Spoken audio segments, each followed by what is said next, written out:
How to delete a post on TikTok. Hi guys, welcome back. If you guys are wondering how, you can follow up this method. So go ahead and open up TikTok onto your device first, tap on it. And then once you open it up, what you can do is head over to the bottom right corner, tap on it.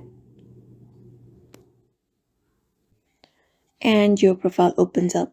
So all you gotta do is, if you have posted any post, you will be finding it right under the section. You need to go ahead and locate up the post. For example, this is something maybe you have posted. So all you gotta do is locate up your post that you want to delete. Tap on the three dot in your post right under the save option. And once you tap on it, you can scroll right and you should be finding a delete option. Tap on it and confirm delete. Then your post will be deleted. So that's how you delete post on TikTok. So I hope this video was helpful and thank you for watching this video.